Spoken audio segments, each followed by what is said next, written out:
এই কাহিনী হলো কেরালার একটা ছোট্ট গ্রামের, যেখানকার প্রত্যেক লোক খেতে শস্যের বদলে নারকেলের গাছ করত। সান্দ, এই যে সান্দ, আরে সকাল সকাল করতে গেলে তোমাকে দেখতেই পাই না। আসলে আন্না, আমার শরীরটা খারাপ ছিল। আরে কি হয়েছে তোমার শরীরের আবার? কালকে রাত্রে বৃষ্টিতে ভিজে গিয়েছিলাম, আর ভিজে কাপড় পরেই শুয়ে পড়ি তো, আর যখন সকালে উঠি তখন দেখলাম যে পুরো শরীরে ব্যথা হচ্ছে। আরে ভালো করে শরীরের খেয়াল রেখো, আর বৃষ্টিতে এত বেশি ভিজো না। আরে আন্না, তুমি তো জানোই যে আমাদের গ্রামে কত বৃষ্টি হয়। একটু আগে তুমি রোদ দেখছো, তারপরেই হঠাৎ করে আকাশে মেঘ চলে আসবে, আর তারপরেই বৃষ্টি শুরু। আরে সেই জন্যই তো তোমাকে এই কথাটাই আমি সবাইকে বলি যে বেশি রোদ থাকলে পরেও বাড়ি থেকে বেরুলে বৃষ্টির সাথে ছাতাটা রাখা উচিত। কখন যে মেঘ চলে আসবে কেউ জানে না, এই ব্যাপারে কোনো কারোর ধারণাই নেই। আচ্ছা আমাকে বলো তো, তুমি আজকে সারাদিনে কি কি করলে? আরে কি আর করবো, নারকেলের গাছ লাগাতে গিয়েছিলাম। তা তুমি কি করছো? নতুন নতুন চারা লাগাচ্ছ? কালকে শরীর ঠিক হয়ে গেলি কাল থেকে কাজ শুরু করে দেব। আচ্ছা ঠিক আছে, আমার কাছে কয়েকটা চারা রয়েছে, তুমি কাজে লাগিয়ে নিও। কালকে সকালে এসে আমার কাছ থেকে নিয়ে নিও। ঠিক আছে আন্না। আন্না নিজের বাড়ির দিকে চলে যায়। যাই গিয়ে একটু জমিটা আমি দেখে আসি যে কত চারা লাগানো যাবে।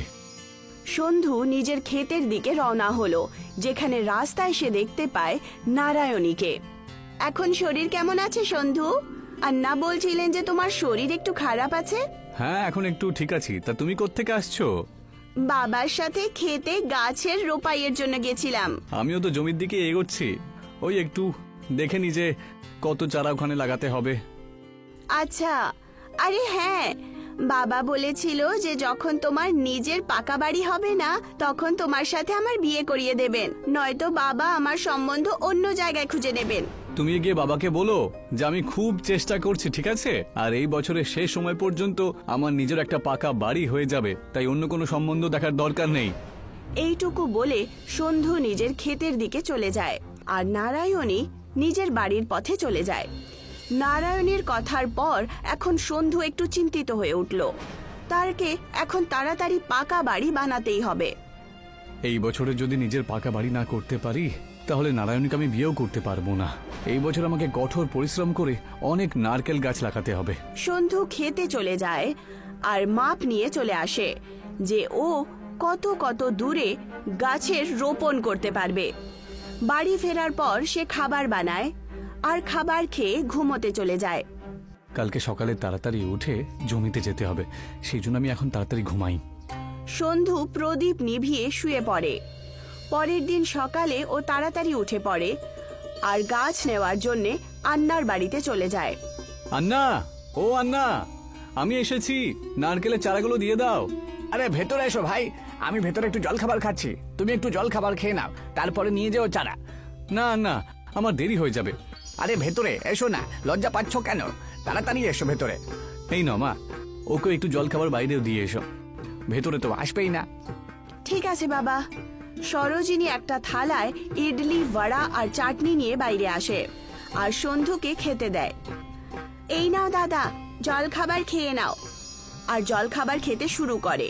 কিছুক্ষণ খেয়ে নেওয়ার পর আন্নাও বাইরে চলে আসেন। হয়ে গেল জল খাবার, চলো আমি তোমাকে নারকেলের চারাগুলো দিয়ে দিই, চলো। আন্না সন্ধুকে নারকেলের গাছ দিয়ে দেয় আর সন্ধু সেই গাছগুলোকে নিয়ে নিজের ক্ষেতে রোপণ করে দেয়। এবারে অনেক পরিশ্রম করতে হবে আমাকে, তাহলেই পাকা বাড়ি তৈরি করার পয়সা জোগাড় করতে পারবো। সন্ধু গাছ রোপণ করার পর তার গোড়ায় ছোট্ট ছোট্ট গর্ত করে তার মধ্যে খাদ আর জল ঢেলে দেয়, যাতে সেগুলো তাড়াতাড়ি বড় হয়ে যায়। এখন সন্ধু প্রত্যেক দিন নিজের খেতে যায় আর গাছে জল দিতে শুরু করে। নারকেলের গাছ তো বেশ তাড়াতাড়ি বড় হচ্ছে, এবারে অনেক নারকেল বিক্রি করব। কিছুদিনের মধ্যেই সব গাছেই নারকেল চলে আসে। ট্রাকওয়ালারা এসেছে নারকেল কেনার জন্য, চলো তাড়াতাড়ি চলো, গাছ থেকে নারকেলগুলো পারবে, চলো যাও। না না, এবারে আমি ট্রাকওয়ালাদেরকে নারকেল বিক্রি করব না। ওরা আমাদের থেকে 10 টাকায় মাত্র একটা নারকেল কেনে, আর শহরে গিয়ে দোকানে ওরা একটা নারকেল 50 টাকায় বিক্রি করে দেয়। একটা নারকেলে মাত্র পুরো 40 টাকা লাভ করে ওরা। আরে সেটাই তো বলছি, সারা বছর পরিশ্রম করব আমরা আর লাভ করবে ওই মাঝখানের লোকগুলো। আর এমনিতেও এই বছরে আমার বেশি পয়সার দরকার রয়েছে, কারণ পাকা বাড়ি বানাতে হবে। আমার মেয়ের বিয়ে তো আমি ভাবছিলাম যে আমি শাহুকারের কাছ থেকে কিছু পয়সা নিয়ে নেব, কিন্তু এবার আমিও শহরে গিয়ে নারকেল বিক্রি করব, তাহলে ধার নেবার কোনো প্রয়োজন পড়বে না।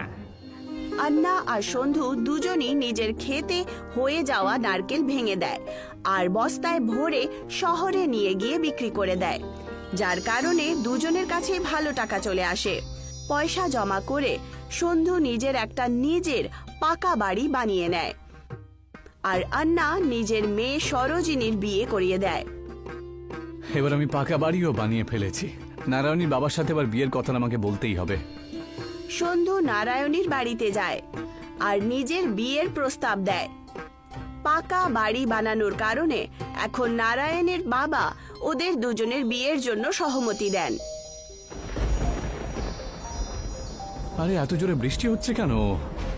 সন্ধু দেখতে পায় যে তার গ্রামে খুব দ্রুত মুষলধার বৃষ্টি হতে শুরু করেছে আর দেখতে দেখতেই বৃষ্টির জল জমা হতে শুরু করে। এখন কি করব? কালকে বিয়ের দিন আর আজ এত জোরে বৃষ্টি হচ্ছে, পুরো গ্রামে জল ভরে গেছে। আগে নিজের বাঁচার কথাটা ভাবো, বুঝেছো? বন্যায় বাড়ি ডুবতে বসেছে। আরে আমরা বেঁচে থাকলে যে কোনো দিন বিয়েটা করতে পারি। আস্তে আস্তে বৃষ্টি আরো দ্রুত হতে থাকে আর সময় কাটতে শুরু করে। বন্যার জল বাড়ির ভেতরেও যেতে শুরু করে দেয় আর বাড়ি ভাঙতে শুরু করে। আরে তাড়াতাড়ি এখান থেকে চলে যাও বাচ্চা, আমাদের বাড়িও মনে হচ্ছে ভেসে যাবে। তাড়াতাড়ি মন্দিরে চলো।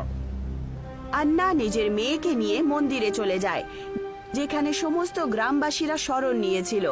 মন্দির এমনিতে তো গ্রামের নিচু অবস্থাতেই ছিল, কিন্তু তা সত্ত্বেও বন্যার জল ওখানে ঢুকতেই পারছিল না।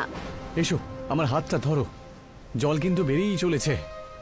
সন্ধু নিজের প্রাণ নিয়ে নারায়ণী আর তার বাবাকে নিয়ে মন্দিরে পৌঁছে যায়।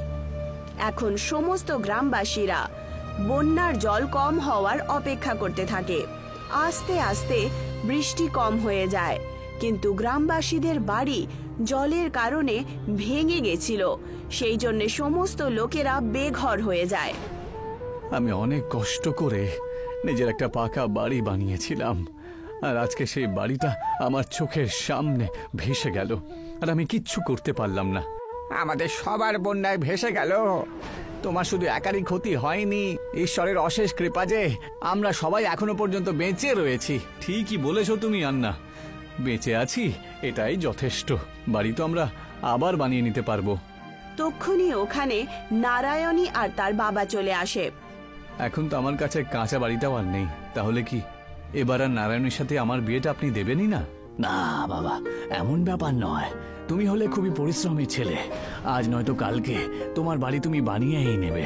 আর আমি তো খুব খুশি যে আমি তোমার মতন একজন পরিশ্রমী জামাই পেয়েছি, যিনি আমাদেরকে এই বিপদের সময়ে আমাদেরকে আশ্রয় দিয়েছেন। এসো, ওনাকে ধন্যবাদ জানাই। সমস্ত গ্রামবাসীরা এখন মন্দিরের উঠোনে একত্রিত হয় আর আয়াপ্পা দেবের পুজো অর্চনা করে। হে প্রভু, আমাদের সবাইকে আপনি আপনার বাড়িতে শরণ দিয়েছেন, সেই জন্য আমরা সবাই গ্রামবাসীরা আপনার কাছে কৃতজ্ঞ থাকিব। কিন্তু আমরা কতদিন এখানে থাকবো? হে প্রভু, আমরা পরিশ্রম করে আবার বাড়ি তো তৈরি করতে পারি, কিন্তু বন্যাতে তো আমাদের জমিও শেষ হয়ে গেছে। এখন আপনি আমাদেরকে পথ দেখাতে পারবেন। তক্ষুনি খুব দ্রুত গতিতে হাওয়া চলে আর মন্দিরের প্রাঙ্গণে লেগে থাকা একটা নারকেলের গাছ খুব জোরে নড়তে শুরু করে। তার থেকে একটা বড় নারকেল নিচে পড়ে যায় আর তার দুটো টুকরো হয়ে যায়। ওই নারকেলটা দেখতে দেখতেই একটা বড় গ্রামে পরিবর্তিত হয়, যেখানে সমস্ত লোকেদের জন্য একটা একটা বাড়ি আর ক্ষেতও তৈরি হয়ে যায়। প্রভুর জয় হোক। আমরা সবাই জানি যে আমাদের জমির ওপরে আর গ্রামের ওপরে জাদু করে দিয়েছেন।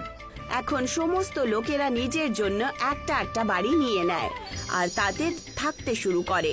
নারকেলের দ্বারা তৈরি হওয়া এই গ্রামে চারদিকে উঁচু উঁচু দেয়াল ছিল, যাতে কখনো বন্যাও চলে আসে তাহলে বন্যার জল গ্রামে না আসতে পারে। এবারে আমি নারকেলের সাথে সাথে নিজের জমিতে সবজিও চাষ করব। নারায়ণীর বাবা নারায়ণী আর সন্ধুর বিয়ে খুব ধুমধাম করে করিয়ে দেন, যেখানে সমস্ত গ্রামবাসীরা সামিল হয়।